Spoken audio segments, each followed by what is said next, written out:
Yata Om Gati Gati Paragati Parasangati Bodhisvaha Yata Om Gati Gati Paragati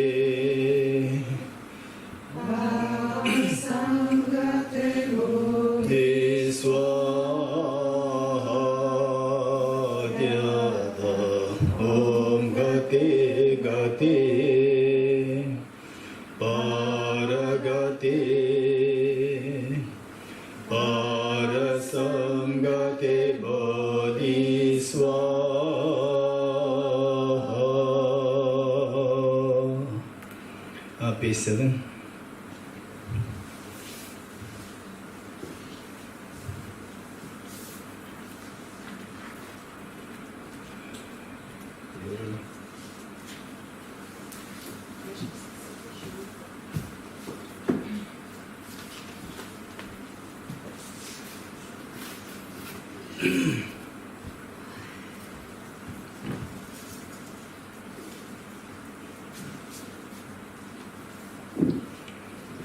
I go for refuge until I'm enlightened to the Buddha, the Dharma, the Sangha.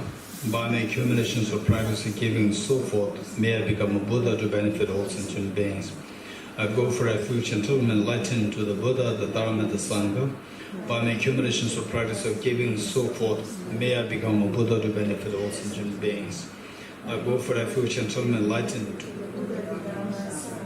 by my accumulations of practice of giving and so forth, may I become a Buddha to benefit all sentient beings.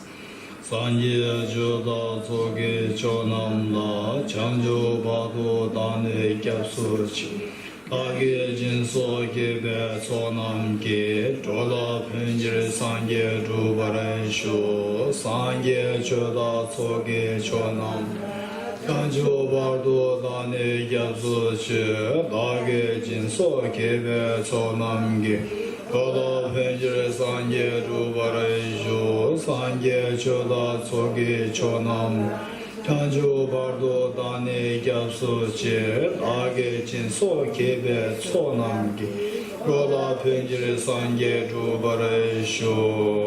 Okay, let us turn to page 214.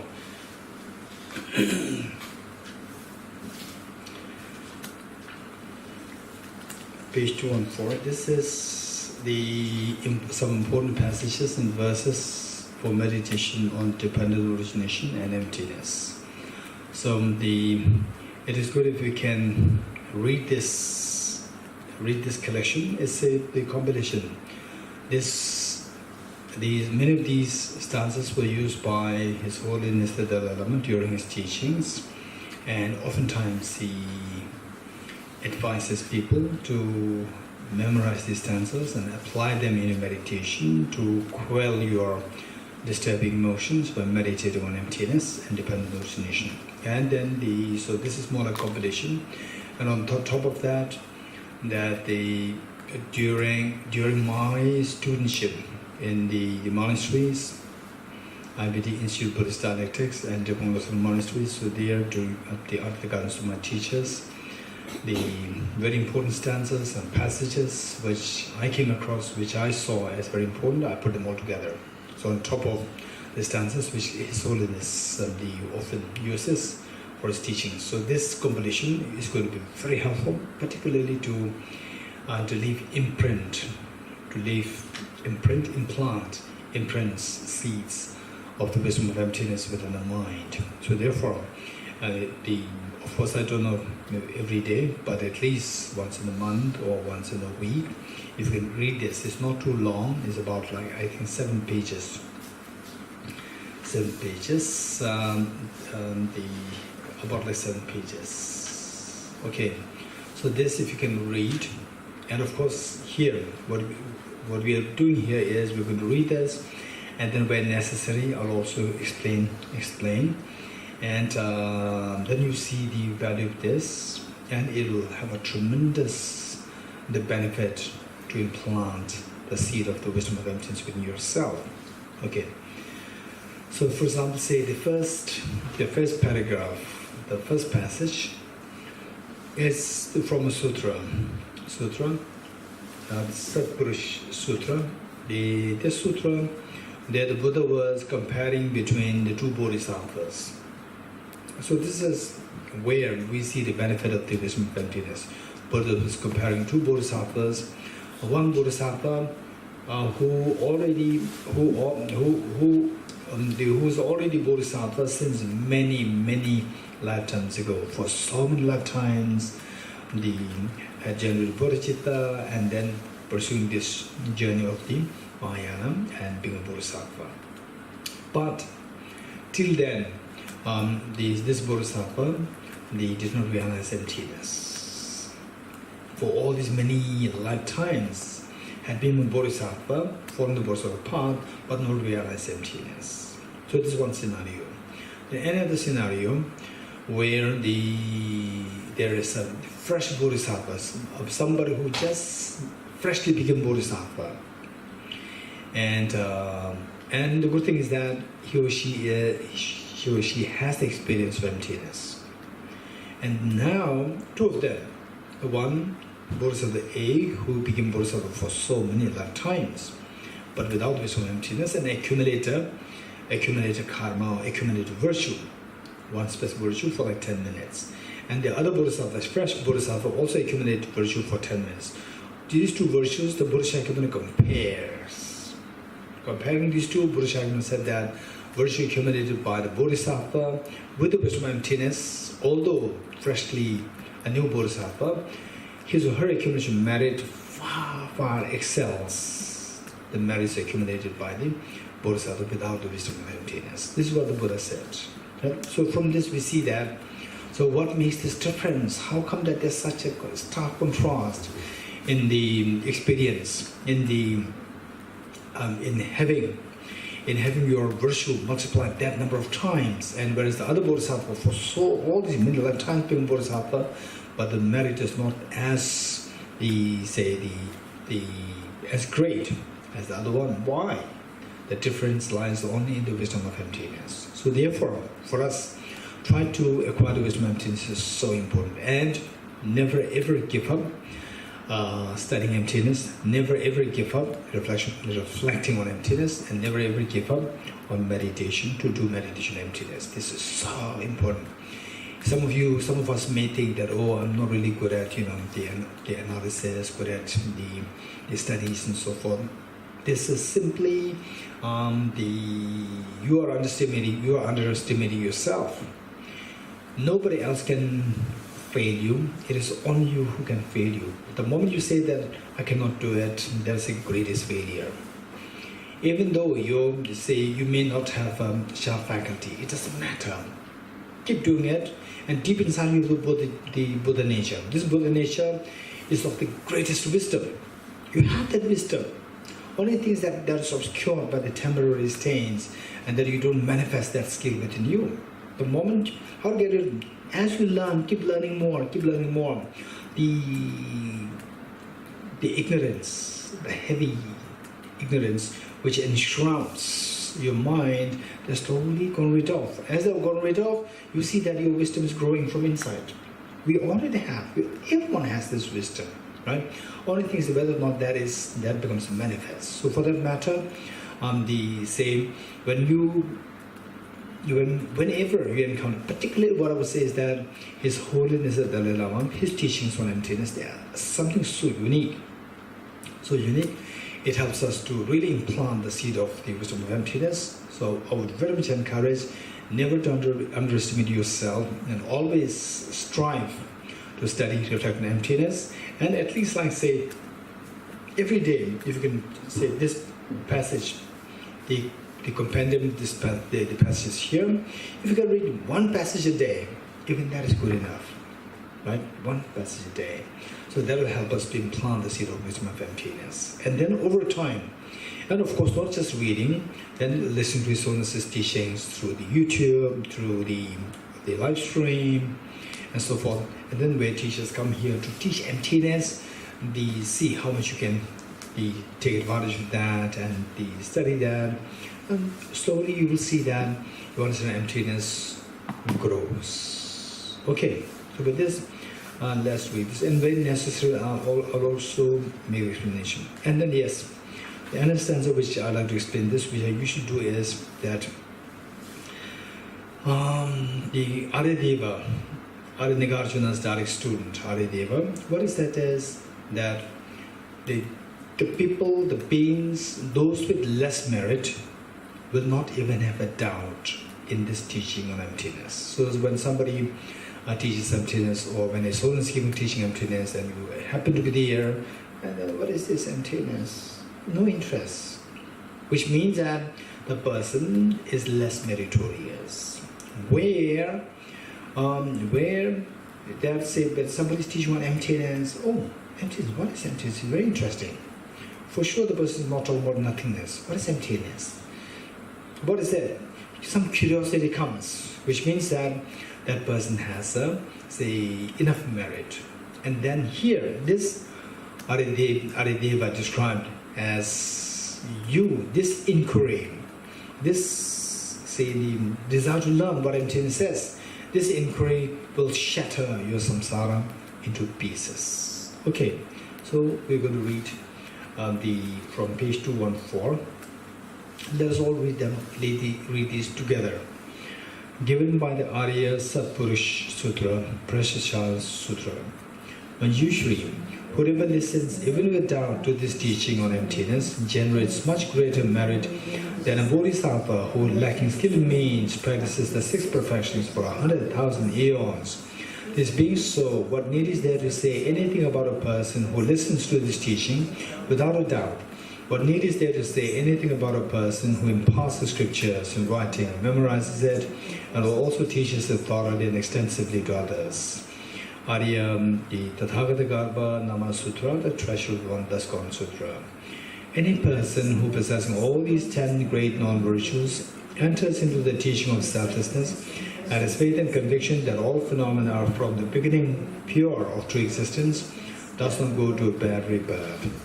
Section on Subduing Devil Sutra. If any bhikkhu realizes that all phenomena are absolutely pacified of inherent existence, and the beginning of defilements is devoid of self-nature, and remove the guilt of having defilements and make unstable the defilements, thus deeming even the immeasurable negativities dysfunctional, let alone the secondary wrongs done associated with ethics and rituals. Aryadeva's Chatusataka Shastra Namakarika, 40 verses. Those with less merit will not even have a doubt in this dharma of ultimate reality. Should a doubt ever arise in someone, it will shatter samsara into pieces. Acharya Chandrakriti's Madhyamagavatar entered the middle way. Even as an ordinary being, when hearing about emptiness, if one experiences with an utter joy again and again, tears flowing from such pure joy moisten one's eyes, and one's hair stands on end, one has the seed of the wisdom of full awakening. Upali Pri Prajana Nama Mahayana Sutra, the Upali Request Sutra. Okay, this stanza is very precious. If possible, say this anyway, this is how I do. And you can also do it in that way. Because one, this is a sutra. Sutra means the Buddha's teaching. And the Buddha, somebody who is really awakened and who see what structure, what the organization of the words can best they leave the impact in the minds of the practitioners, in the minds of the people seeking freedom. So this is how the Buddha designed these words. So therefore these are very effective, very powerful, and blessed, of course. So I personally use this stanza every time I meditate on emptiness on a daily basis. But first I begin with this stanza by the Buddha. So this is very blessed, very auspicious. And this stanza, what it says is that imagine that you go into a garden, you see very beautiful flowers, for example, so after making prostrations, and then when I was about to sit on the seed, I could see the vegetation here with the flowers. And the flower combination and the green is so beautiful, right?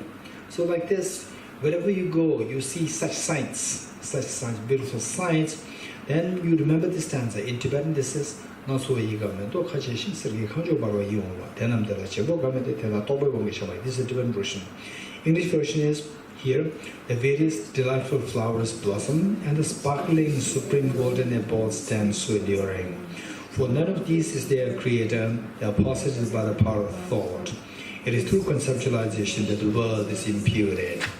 So what the Buddha is saying here is that say for example, you start dreaming. And the dream, okay, tell me, how many of you want to have a dream? How many of you like to have a dream of having an audience with His Holiness the Dalai Lama? Raise hands. Yes. Everyone, right? Okay. Okay, tell me now, how many of you will have the dream? Will have the dream tonight? The dream to be with His Holiness the Dalai Lama. Raise hands. How many of you will have the dream? And CP, like you'll have the dream tonight? You will have the dream, or you would like to have the dream? You feel like, right? Feel like, everybody feels like. My question is... Feels like she will have it. No. Feels like and will have is different. We don't know. My question is, two questions. First one is, how many of you like to have a dream to be having audience with His Holiness? The first question. We all raise our hands. My second question, how many of you will have the dream to be having audience with His Holiness? Raise your hands. Why not? It's a very pleasant dream. It's a very good dream. Why you are not going to have this dream tonight? Why not? It's a very good dream. Because the dream is not in our hands. You getting it? Dream is not in our hands. And in the dream is not in the hand. It is not real, yet it affects us when we are in the dream. Don't forget these three things. One, dream is not in the hand. Number two, right? While the dream is not in the hand, yet when in the dream, we are affected by the dream. Right? One, the dream is not in the hand. Dream is in the hand of somebody else. What? Previous karmas, imprints, self-grasping ignorance, whatever. Right? And then the moment you are in the dream, okay, one, the dream is not in the hand. It is dictated by the ignorance of the sleep. Number two, the dream is not real. It's not real. Though not real, when you're in the dream affects us as though like it is real. Three things, don't forget it. Right? So now, the moment you're affected, you have loss of freedom. Right? The dream goes chase you, you have to run in the dream. If you wake up, you will not run. But in the dream, you will run. Right? So the dream contents will affect you, although they are not real.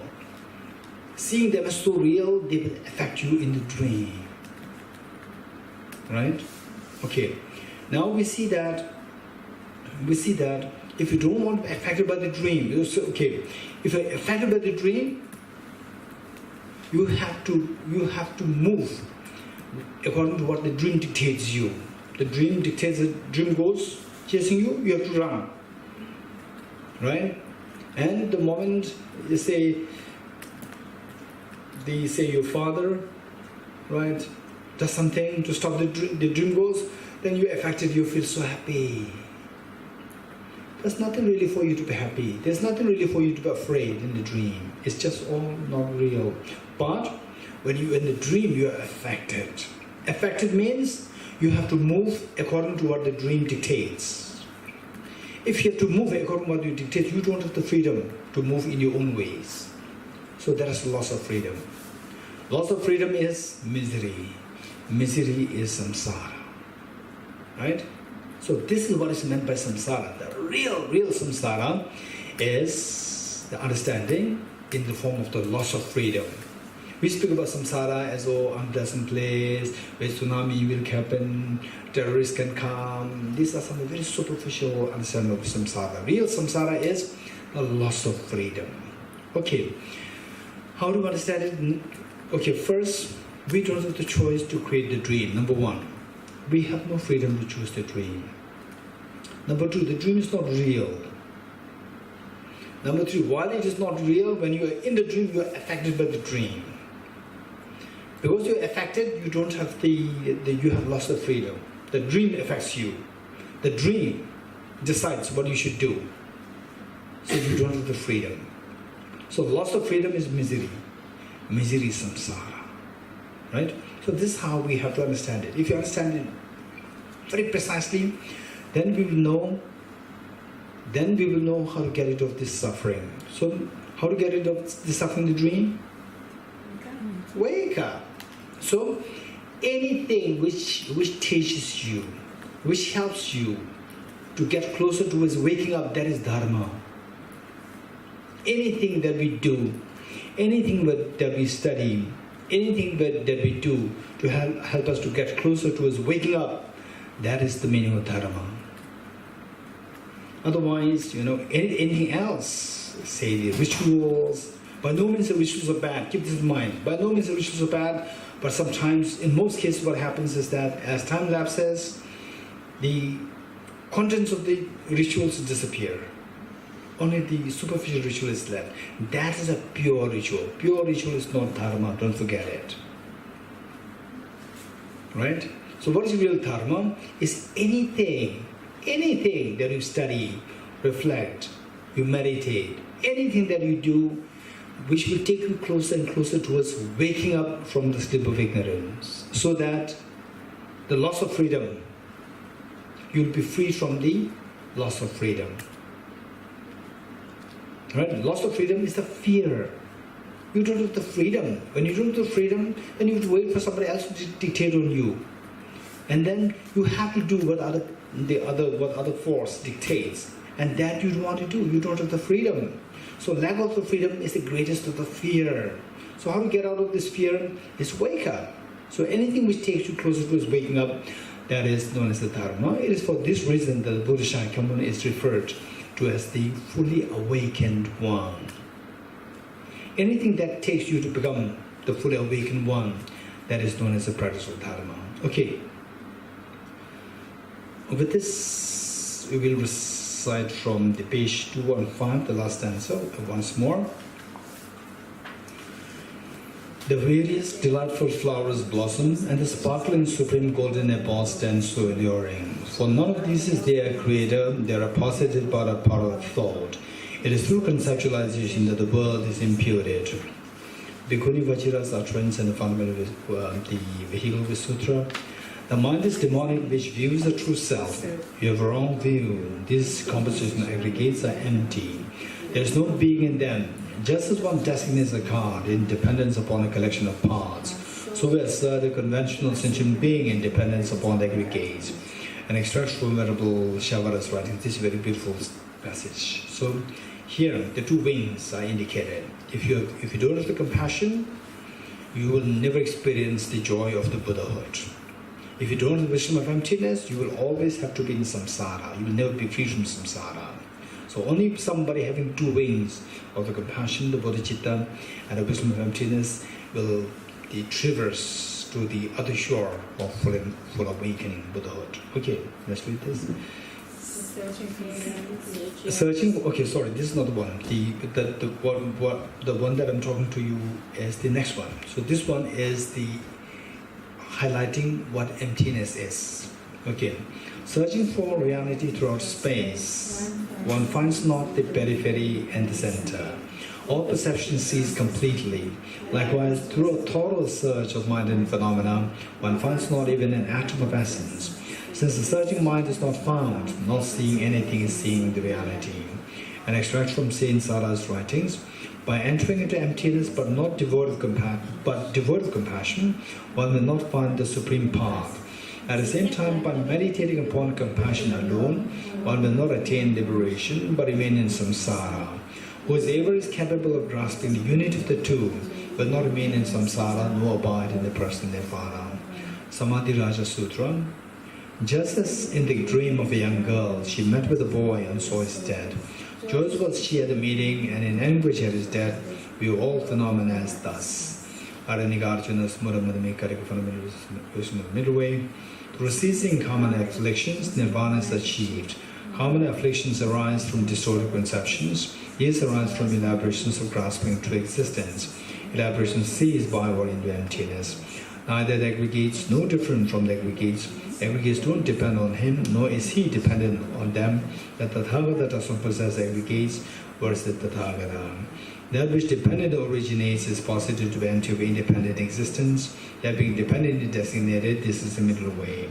Since there is no phenomena that is not dependent originated, therefore there is no phenomena that is not empty. So these two stanzas, His Holiness always advises people to memorize and use them, these two stanzas, in your meditation. Okay, next, which we have been doing the last few days. Aranigarjuna's Ratnamala, precious garden. If the person is not earth, not water, not fire, not wind, not space, not also consciousness, and not all of them, where is the person out of those?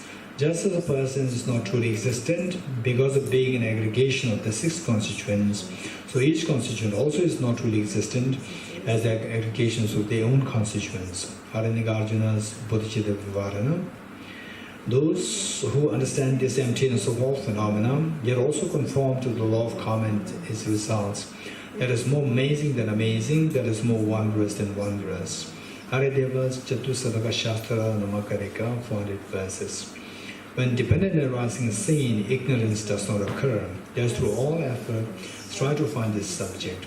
Guide in the view, the four mindfulnesses, His Holiness Gyaltsang Gyaltso, the seventh Dalai Lama. This is a very powerful stanza. Saying after realizing emptiness, or after getting some glimpse of emptiness, then when you come out of meditation, then you see things continuously. You see things objectively real, but you know that they don't exist objectively real. They're like a dream. Once you know this, then the seventh Dalai Lama is advising us that always be mindful that whatever you encounter, the vision, the auditory, the sound, the smell, the taste, the tactility, the thoughts, anything that comes to your mind, be mindful that they are empty of objective existence. While they're empty of objective, still they appear means they're all coming from our subjective mind. So what comes from a subjective mind is like a dream. So just imagine, just be mindful that they're like a dream, they're like a magical show, magical illusion. So if you're at a crossroad, say 3, 4, 5, 6 roads crossing, at the center of the crossroad, then what will you see? You will see all different kinds of people, different cars, and so forth. You will see all different kinds. You will see there. Likewise, we are standing at the crossroad of the 6 roads crossing. What are the 6 roads? Eyes. Through eyes we see so many things, right? Through ears we hear so many things. And through nose we smell so many things. Through the tongue we taste so many things. Through the body we feel all these feelings. Cold, hot, rough, whatever. And then through the mind, all these different thoughts come into being. So we are actually sitting at the crossroad of the 6 roads of the 6 consciousness. So there we are bound to seek encounter with so many different things. All these things when you encounter, don't feel affected by them. Don't feel affected by them. Be mindful that they are all just nothing but coming from your mind. They are like a magical illusion. They are all deceptive. How the dream is deceptive. When you're not aware of that in the dream, while the dream is deceptive, when you're not aware of that, the dream affects you. So here, after getting some glimpse of emptiness, and seeing all these things, these 6 objects of the 6 consciousnesses, be mindful they are like all dreams. Okay, let's read this together. Guide in the view of the 4 mindfulnesses, His Holiness Gyaltsang Gyaltso, the 7th Dalai Lama. At the crossroads of the 6 collections of consciousness, there are diverse perceptions, are seen the hazy dualistic phenomena which have faced us. There is a magical show that is by nature deceptive. Don't believe it to be true, but view it as having the nature of emptiness. Don't let your mind go astray, but place it in the nature of appearance emptiness. Through not losing mindfulness, hold it in nature of appearance emptiness. Okay, now this one is by 14th Dalai Lama, present Dalai Lama. So what His Holiness is saying here is extremely helpful. In fact, this is from the prayer that he said to proliferate, for the proliferation of all the Tibetan Buddhist traditions, as the Nyingma, Kaikyu, Sakya, Gilu. So he said the prayers for each of these traditions